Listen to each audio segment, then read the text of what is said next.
You are now tuned in to the FinTech Friday special series for Tech Education Day. Tech Education Day will be hosted on October 31st by the Economic Development Department. This event aims to inspire and inform Bermuda's youth on technology and the career opportunities that this industry holds. Over the next few episodes, as we lead up to Education Day, you will hear from Bermudian leaders in Bermuda's tech and fintech space as they demystify concepts and discuss opportunities and various career paths in the field.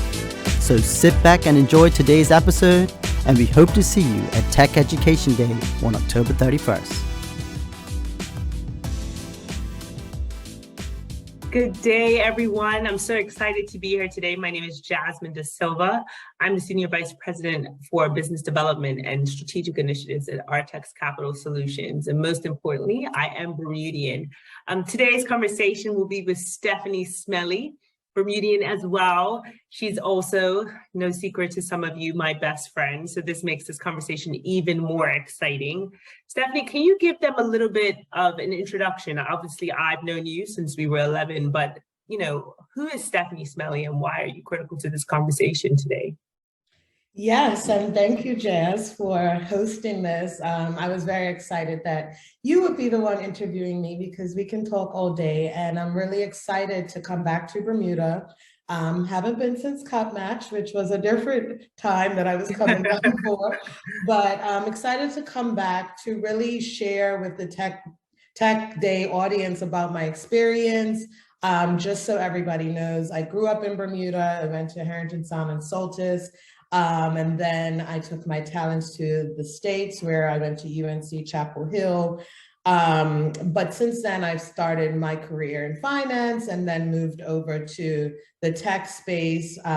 Most recently, I was at Spotify as head of creative partnerships and also Dapper Labs, which is an NFT company where I was VP of content and entertainment partnerships. And so I'm really excited to take the students and the audience through my journey and also be a part of this initiative that's helping to expose Bermudians to the opportunities globally and to be accountable for taking this next generation into this next wave of technology as well. Absolutely. We're going to come back to your journey because I think it's so critical that you didn't start who you are. And I think that's a story that needs to be told. But I really want you to talk about, what is going to happen at Tech Day? Who are we targeting? Who are the young people and why is this conversation, that you're coming to have with these young people? Yeah, and so I'm very excited to be a part of this day. It's happening on October 31st, which is Halloween.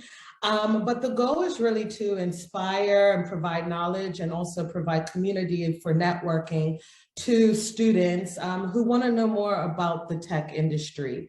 And so on this day, it would include a pitch competition, a robotics challenge, and various panelists and speakers who will be talking about their journey into technology, what that means for Bermuda as an economy, and how can it influence what students take up in terms of careers and side hustles and even just passion points. And so I'm so proud of this. I wish this was around when we were younger. Absolutely. Because, you and I both know growing up, like what we were exposed to, everything was insurance, accounting, or hospitality. And while those industries are pivotal to the success of Bermuda's GDP, there are also so many other opportunities out there, and technology actually just makes it easier to leverage and to make accessible to our little island.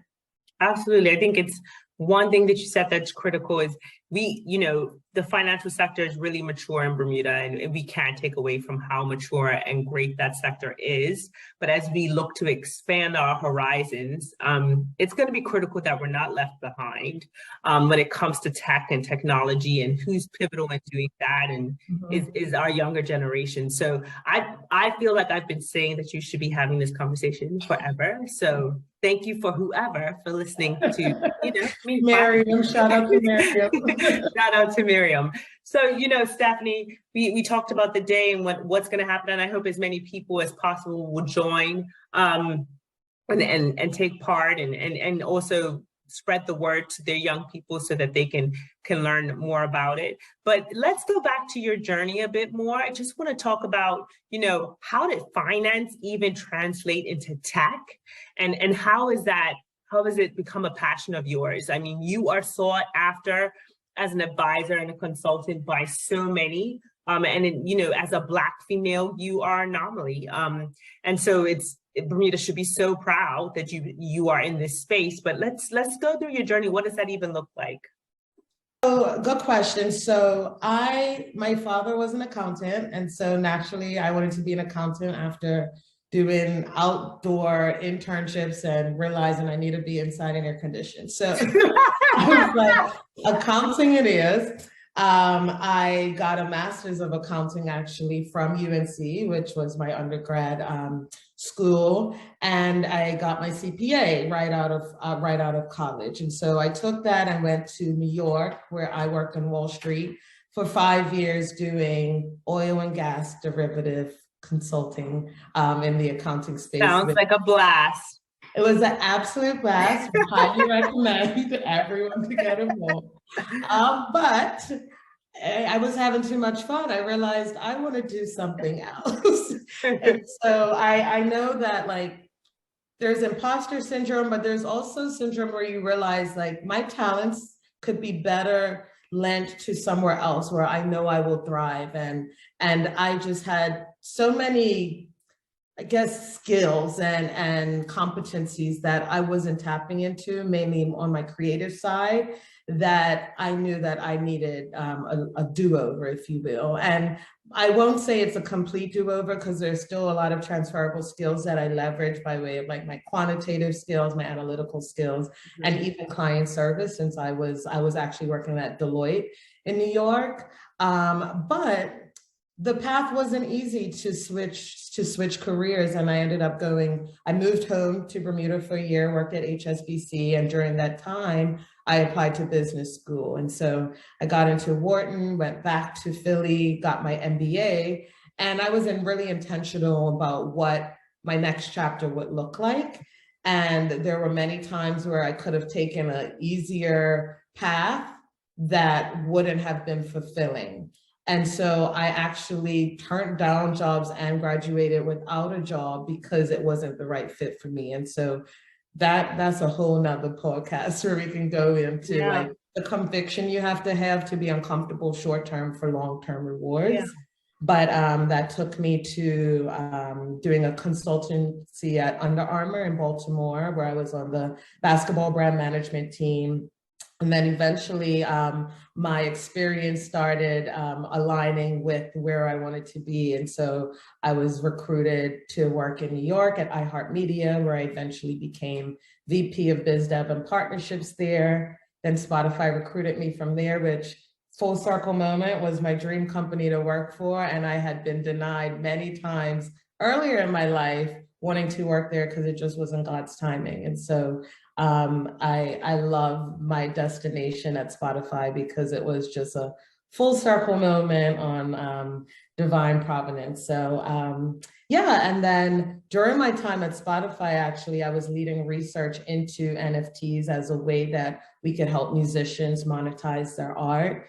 And I was recruited by one of the top NFT companies because I was in conversations with them by way of my research, and that landed me at Dapper Labs. And so I'm excited to talk about Web3 and what that means for careers in Bermuda, because borders don't matter in this world. And so absolutely, I'm looking forward to educating Bermudians on what it is. I've told different friends and colleagues before that oftentimes people think they see Web3, NFTs, crypto in the news, and they're like, I missed the ball.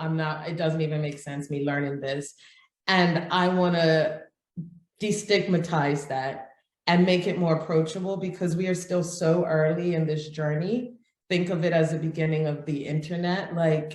It's not going anywhere. So don't be left behind. You can't beat them, join them. So I'm really excited to hold people's hand into this space. This is so good. I cannot wait to come and stalk and see you talk at all of the things when you come home. Just a few key takeaways. You talk about resilience, you talk about transferable skills, you talk about really understanding your why and knowing your why and how that's led you through your whole journey, how education has been so critical to your progression and how you really took that seriously. And really how the sky's the limit and Web3 can open up so many opportunities for young Bermudians beyond finance and beyond insurance. And that's so many things that young people in Bermuda need to know and need to understand. So thank you, Stephanie, for talking to me today.